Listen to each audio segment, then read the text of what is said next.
Hey y'all, welcome to Pancakes and Pandemonium.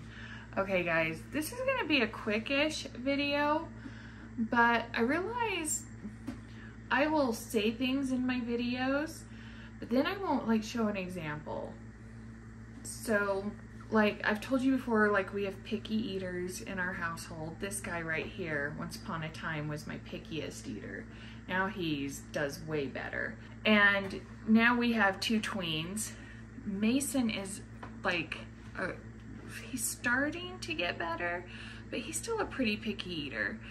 And then Emily is not a picky eater, but I think sometimes with Emily, it just comes down to a matter of fairness because her and Mason are 2 years apart.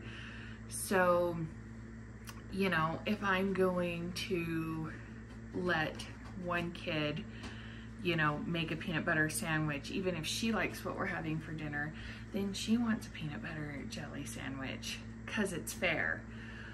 So, you know, she's a stickler for that kind of thing. While I am not one to be like, sure, you don't like what's for dinner, go make a sandwich, because in a large family, that just creates chaos and nobody needs that in their life. I tend to work with a safe food method, which I learned back when this guy, if you can't tell, Alex, turn around and say hi. Hello. I'm pointing to Alex. I learned back when this guy was around probably around the ages of 4 to 6 is when I really started learning about it. He was such an extreme picky eater, and he was a very classic case where he had like 3 to 5 foods that he would eat and that was it. And I had gone to a WIC meeting. I was talking to her, we were talking about WIC approved foods, and I had told her I was having a lot of trouble. Alex would not eat these things. And she told me in that first meeting with her, she said, no, you have this backwards. Your job is to provide good, healthy, nutritious food. His job is to eat it or not eat it. So you provide, you know, the good food. He's going to figure it out along the way. So that was at age 4. And then a couple years later, we moved to Washington. We were struggling with that concept because he really struggled with textures.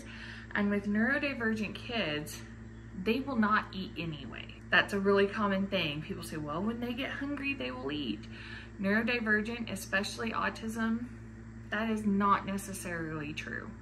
So we were still really struggling with this concept, and we had a WIC consultation when we lived in Washington State, and had another really great dietitian be like, oh, implement safe foods, and gave us a ton of examples. And then while we lived in Washington State, we had all of these amazing farmers markets. Our favorite one was in Olympia, Washington. And the farmers would just encourage kids to take a free, like, fruit or vegetable, and they'd have stuff set down. They'd be like, no, have them take an apple, have them take an orange. Oh, here's a few strawberries. Oh, has he ever tried green beans raw? And I mean, it was truly a magical experience. But that helped. And then the kids would pick out fruits and vegetables at the farmer's market, and we'd go home and we would cook them. And we would implement safe foods, which means when we take foods we knew he'd like, and we would put them on the table with whatever else we were cooking. And it's just been a really helpful method for me over the years. So that's what we're gonna do tonight. We are making red beans and rice, which is kind of a trigger food. I'm using Tony Chachere's, which Ryan and Alex, like I said, their spice levels are evolving. It happens sometimes when I make chili. Sometimes they're like, it's perfect. Sometimes it's too spicy. If you've been with me for a while, you have heard me comment, and you know the drama with Mason and anything beans. It's a situation. So we're gonna make red beans and rice, and we're gonna make sure we have safe foods implemented on the dinner table. And we're gonna bring you guys along with us for the ride. How does that sound? So like this video if you haven't yet. Let's start dinner. All right, so we're gonna get our Trinity done first. I have about half of a really big onion in there. So we're just gonna cut that up tonight. My husband, my boys, and I'm pretty sure Gracie all hate green bell peppers. So even though that's traditional in the Trinity, I just never get them. I always omit and get a colorful bell pepper. So I'm cutting up this red bell pepper. It's an easy swap out. It is an easy thing to accommodate a dislike. And so, yeah, and then I'm gonna cut up like 2 celery stalks.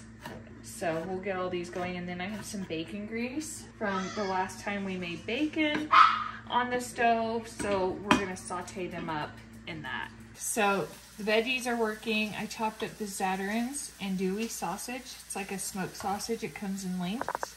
And I've got the beans strained in the sink. So this is gonna come together pretty quickly. We're gonna let it saute while the rice cooks, and then I'll show you the rest of dinner. So we're gonna season this up. Garlic powder. I'm apparently out of onion powder, but we're gonna put in some chopped dried onion. Cumin. I don't know if this is traditional. I just like it, so I put it in a lot of things. It's not chili, so it doesn't need to be super, you know. And then we have the no salt Tony Satchers. I'm pretty sure I got this at Dollar Tree, guys. Cajun Creole spices go in. Oregano. A good healthy pinch of salt. But I did salt the vegetables, and the sausage will have salt. And then we're gonna pour in just like a half a box of broth. And we're gonna let that cook while the rice cooks. And then it's gonna simmer and all come together. And then I'll show you the rest of dinner and the plan. Beans are done. Rice is done. It just got done releasing all the steam. So let me show you what I've done. I have just rotisserie chicken cut up just Costco.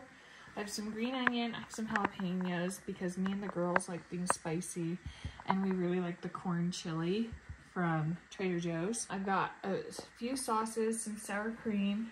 Me and Gracie, once a week, split a bowl from Chipotle. So I've got some chips and some guac left over from our lunch today.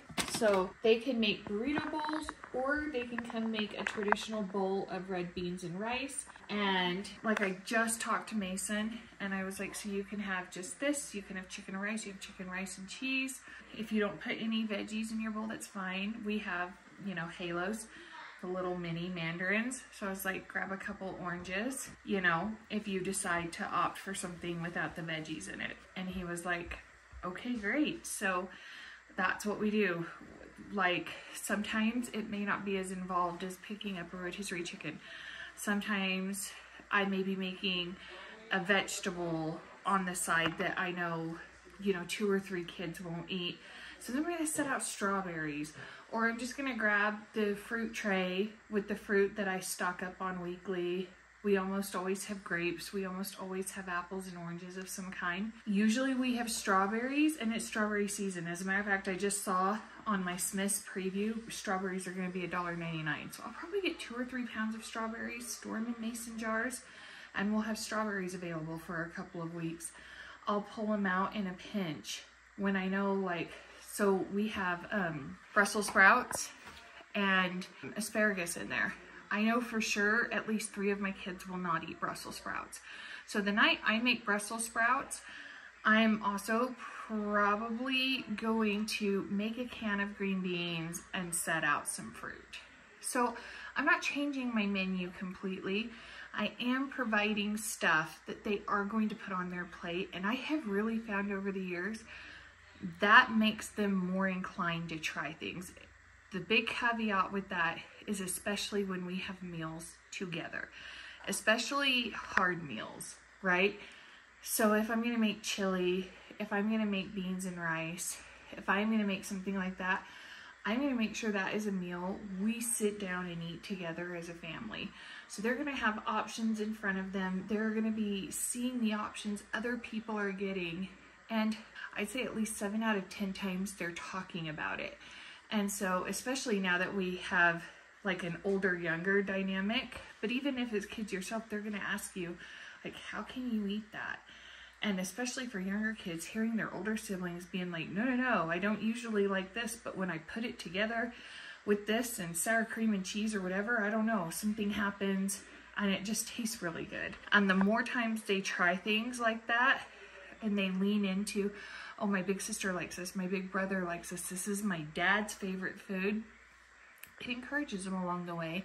And in the meantime, they're not going without, because it's not possible for a lot of us to constantly provide a second meal. Even peanut butter and jelly sandwiches add up, and it is not a balanced meal, right? We have to have other things in our diet, especially when we have some form of neurodivergence. Our brains rely on these good, wholesome varieties of food for our brain to work properly, and a variety of foods. This has really helped me do this without providing other meals, without just letting them go get something else, because that kind of doesn't work well with my sensibilities, especially having such a large family and the chaos that can come from one kid making a peanut butter and jelly sandwich or a bowl of ramen when everybody else is eating dinner. Even if everybody else likes what you made for dinner, let me tell you, like, chaos. So this is what has worked really well for us over the years. Like I said, I started it with Ryan, Alex, and Gracie. Mostly Alex was the catalyst, and it has served me really well over the years. So Mason is right around the corner waiting to come and make his chicken and rice bowl, and I know everybody else in my house is hungry, so let's get this dished up.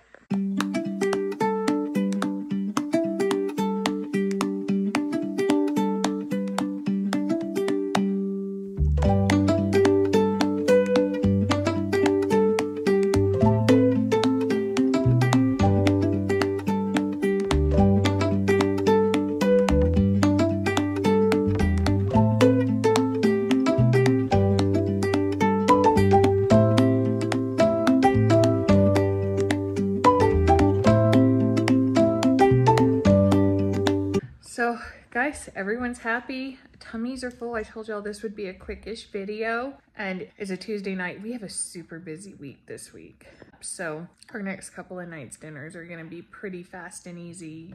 So it was kind of a shortcut version of bread, beans, and rice. I do slow cook them and do all of that, but not tonight, not on a Tuesday night. It's time to move on to evening routines, showers, cleaning up, bedtime, all of that good stuff. If you have questions, please put them below. And if not, do me a favor, like this video, subscribe if you haven't yet, and come back for more Pancakes and Pandemonium. We'll see you soon. Bye.